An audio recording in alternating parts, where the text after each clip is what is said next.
Tom L. Cox was born August 6, 1935 in Richmond, Indiana, to parents Marjorie and Fay Cox. He had two siblings, Sister Marilyn and Brother Bud. He has fond childhood memories of playing on their grandparents' farm and playing sandlot baseball in the summer. Tom attended Richmond High School and graduated in June 1953. Growing up, Tom's parents taught him the importance of hard work and treating people with respect, kindness, and integrity. During junior high and high school, Tom worked at a pharmacy where he had an excellent role model and mentor in Howard E. Tony Laughlin, who was a pharmacist.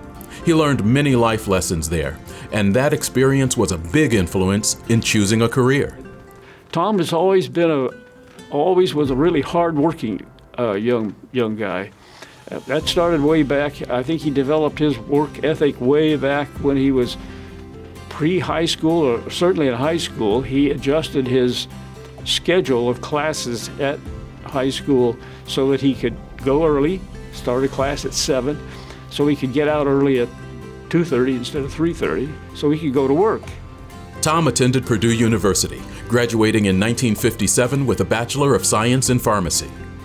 While playing church softball, he met Nancy Van Etten, and they were married on August 25, 1957. From 1958 to 1960, Tom served in the U.S. Army as First Lieutenant in the Chemical Corps. They then returned to Richmond and soon had two sons, Jeffrey and David. And after his 2-year tour of duty, he came back to Richmond. That would have been about 1960, and joined Tony Laughlin in his pharmacy there in the Medical Arts Building. They worked very well together, so Tom pretty much learned a lot about pharmacy there and became Richmond's pharmacist. And that's pretty much, the rest is pretty much history. After managing the pharmacy from 1961 to 1967, Tom purchased Midtown Prescriptions in 1967. Because of his entrepreneurial spirit and leadership, the pharmacy experienced a lot of growth. This was no surprise. Tom and his staff knew their customers personally, addressed them by their name, and greeted them with a smile. They were there to serve their customers' needs and would go the extra mile to do it. In 1991, he added a new addition to the existing building to enhance the additional services and products they could offer. This expansion helped accommodate the growing business from nursing homes and retirement facilities. Tom had a wonderful group of people working there over the years who he enjoyed working with. He says they all played a big role in making Midtown Pharmacy a successful and caring business for the Richmond community.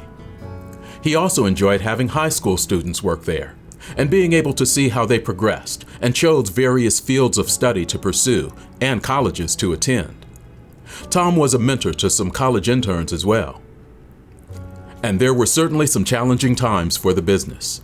3 of the most challenging for Tom were road construction on US 27 in front of the building shortly after buying the pharmacy, a very traumatic experience of being robbed at gunpoint, and being innovative and responding to changing times in the pharmacy field. You have a small business and then some big outfit like Walmart or Kroger's or CVS or somebody moves into the neighborhood. It wreaks havoc for you because they can undercharge you. They can beat your fee, and I'm sure that affected Tom's business significantly. But he weathered the storm. He did what had to be done, and I think his saving grace was service. The way he took care of people, a new patient or a patient that had been with you for a long time. Those people were his friends, and he took care of them. That was his first mission, was to take care of the patients. Tom is the quintessential gentleman. If somebody came to me and said, "Well, John, how would you define the word gentleman?" I'd say, tell you what, you go meet and get to know Tom Cox, and then you'll know what a gentleman is. I think honesty, integrity, loyalty, and hard work. You know, when I think about the goals of JA, you can look at someone like Tom and what he's done, how he's worked, how he's lived his life. And if you wanted the individual in JA to move up into the mainstream and become that type of person, Tom's those traits of Tom's would make anyone successful. How he integrated, how he developed it is probably a really good example of his entrepreneurial ability. He looked at what, I think a drive-up pharmacy was relatively new. He knew that could be a service to clients and adapted the building to access that. And I think part of that is always exhibited in how involved you become in your community. In 2003, Tom sold Midtown and continued to practice for 15 more years, retiring in 2018.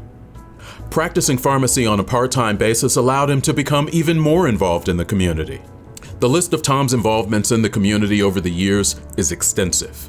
He is past board member of West End Bank for 25 years, Reed Health Foundation Board, Richmond Area Chamber of Commerce, Friends Fellowship Community, Earlham Cemetery, and Adult Daycare of Richmond.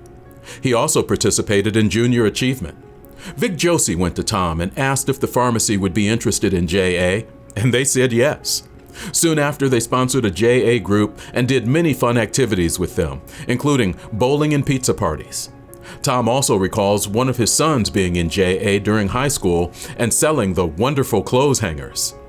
Tom is a member of First Friends Meeting Quaker Church, where he serves on the First Friends Foundation and was clerk of the financial committee for several years.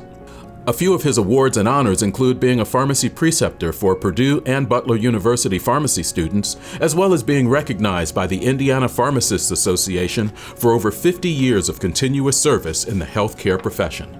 2003, I was being interviewed by the bank, West End Bank, for president and CEO, and Tom was one of the directors of the bank at that time. So through the interview process, I got to know Tom and the other directors very well. And I can say from the beginning, I was impressed with Tom's commitment to the bank board. He was always well prepared for the meetings. He asked insightful questions. He was a business developer for the bank, so he spoke highly of the bank when he was out in the community. And those were traits that, as a director and an individual in a community like ours, are very important and essential. Maybe a better way to put it is if you were putting together a campaign and you wanted to raise money for a particular cause, you want to make sure you have Tom on the team. Tom said when he started his business, he hoped he would end up retired and in good enough health to enjoy life with family and friends. He is very proud of his family and thankful for all of their support over the years. He and his wonderful wife Nancy recently celebrated 65 years of marriage, and they have 2 kind and successful sons in their own professions, medicine and law. He said the love and support of his family, friends, and colleagues, and above all, the blessings of God, has been so important in his life and work successes. Tom and Nancy are proud grandparents to Abby, Grace, Jack, Connor, Keenan, Thomas, and Carson, and great-grandparents to Lucy. Tom's hobbies include watching all kinds of sports, golf, football, basketball, and playing golf, traveling, landscaping, and other outdoor projects, and cheering on the Purdue Boilermakers. Tom and his pharmacy should always be remembered for their good, dedicated 24/7 service. They met their customers' needs and emergencies and responded, regardless of what time of day or night. And they supported many community activities and organizations by serving on boards and providing financial support. Tom says what he's most proud of through his business is serving the Richmond and Wayne County area for close to 60 years in meeting their medication and other health needs. Tom, I salute you. You did a great job, and now I know Tom's retired now, but he did what a good business person would really do. He did it well. Tom, I just want to congratulate you on this honor. You are well deserving of it. You've exemplified Junior Achievement's goals throughout your entire career. I feel honored to have known you as the director of the bank. I thank you for voting for me, by the way. But you've done an excellent job and continue to do that. And Sheila and I look forward to seeing you and Nancy soon and celebrating. Junior Achievement is proud to honor one of this year's laureates for their 2023 Business Hall of Fame, Mr. Tom Cox.